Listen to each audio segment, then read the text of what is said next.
How have we gone about it? Well, mainly sitting in a room with some tasty pastries in the centre and many instruments surrounding us, and talking and sharing, and there's such an openness amongst us in the first place. So the stories that we feel to share with one another already bring so much poetry out of it, and already bring such a rich soil to it.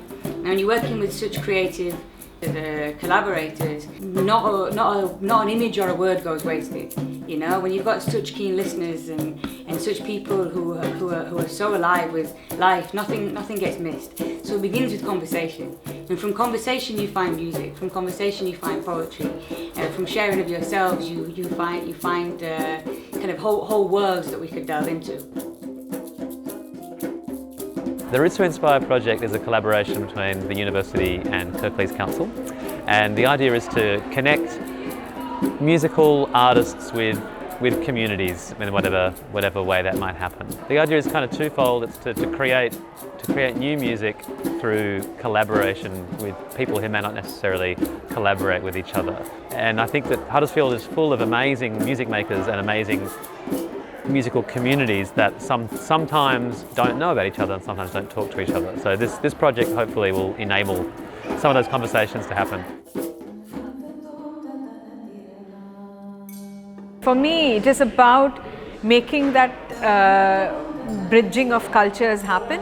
So I want to take the music that I've learned and practiced all my life, which is South Indian classical music, out there into the world. So I want to try it with different kinds of instrumentations, different settings. So that was my desire, to create that bridge that brought all the musicians together. To start with, I composed the story behind the piece. So this one was based on my experiences as a child traveling in India, and the burst of fireflies in the forests in rural India as the train sort of hurtled past. So to start with, I wrote down a few lyrics. I selected the raga or the mode, and then I wrote down a few lyrics and then composed the lyrics in the certain raga. So we all came together, and it is a part improvised, part rehearsed, part set piece. What's been really interesting is with this group of musicians, we're working to a sense of having a piece that has a real clear structure, but a lot of freedom to improvise within it, which we're all used to, but not with these particular people. So actually it's been really interesting to create musical structures and spaces where everybody has a voice in it, but there's an amount of fluidity in it, so there's no single leader. So it has a lot of collaborative improvisation.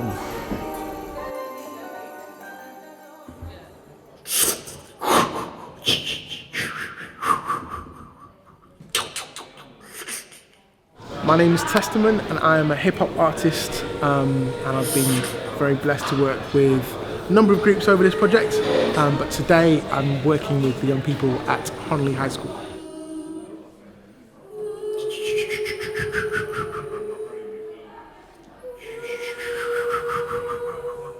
The music department gave me a real cocktail of young people, from kids who academically achieving really highly, and those who were not there yet, and all different types of behaviours and backgrounds as well.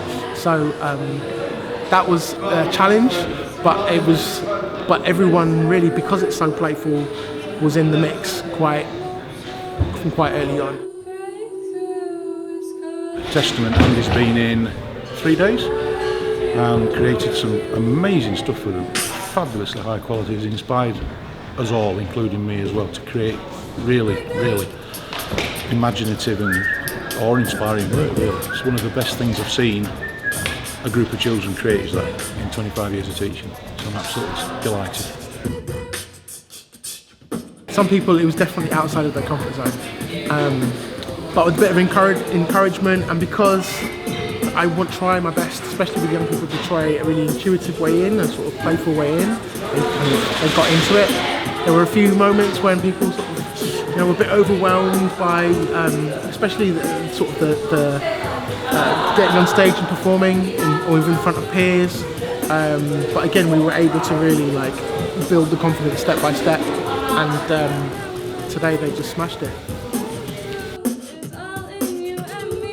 This whole thing at the start, it definitely brought us out of our comfort zone. Yeah. None of us wanted to do it like in front of each other. And I think Not even, no. we became friends in the end. Yeah. And now we're like fine with doing it in front of like our group. I would do this. Yeah, I would do this again. Yeah.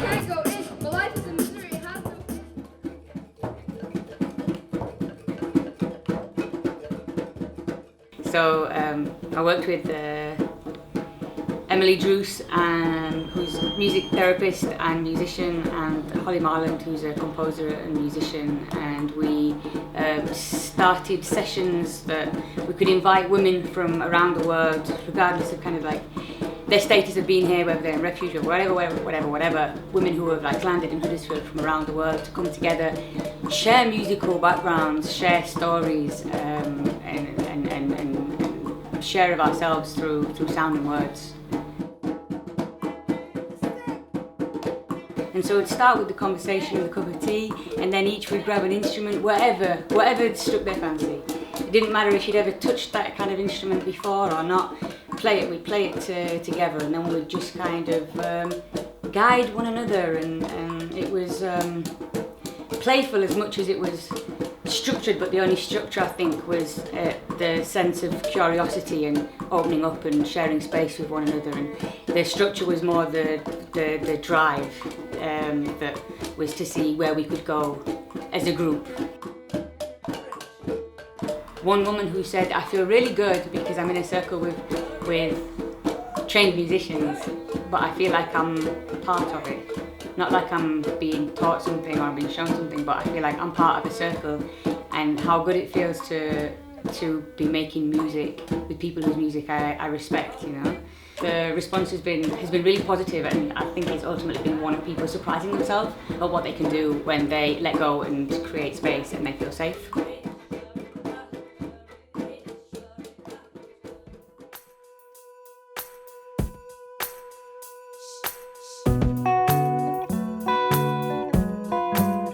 The project has been around interviewing loads and loads of people in Huddersfield and asked people, you know, where they come from, what parts of the world they identify with, and their experience of Huddersfield, be it good or bad. And then we took the interviews from all the people and we turned them into lyrics, and then wrote all the music off the back of mostly just literally just taking lines from exactly what people have said and singing them and making music with them. Just like this town, I've broken down a few times. So the gospel choir has been singing background vocals on the 3 tracks. It's been really good. It's something different. Different genre of music to the music that we normally sing, and it's been exciting. I'm told it's God's land out in these hills. I've been working with Savvy, who's a hip hop artist, and Christine Avis, who's a cellist, and I come from like a folk background, so we've been trying to create this music which is some combination of all of these things. So taking the diversity of Huddersfield and the diversity of like genre or style, musical style, and combining them. My discipline is hip hop, and I'm razor sharp on a tempo, on a beat. Everything's quite fixed. I'm beat driven, so I have to stay in a groove.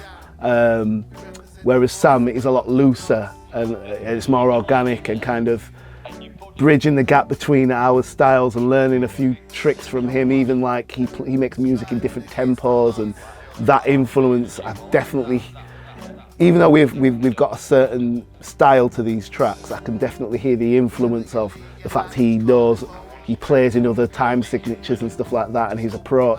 So I've kind of picked his brains a little bit, and I will definitely employ that in my style of producing as I move forward.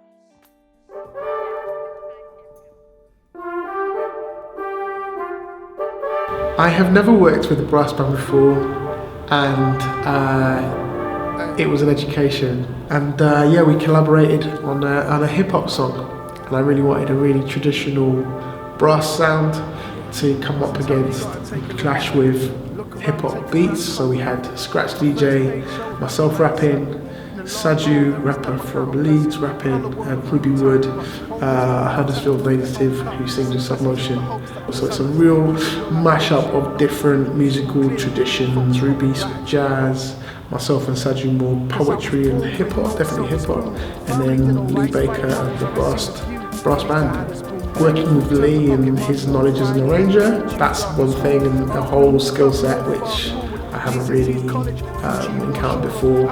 And writing something and giving it to Lee, and I sort of use all this MIDI brass, which sounds really awful, and then Lee sort of interpreting it into live music. I love playing with that warm, really sort of forceful, warm but forceful sort of sound. That's been really, really special, and yeah, I wish I could do it every day. It's been fantastic.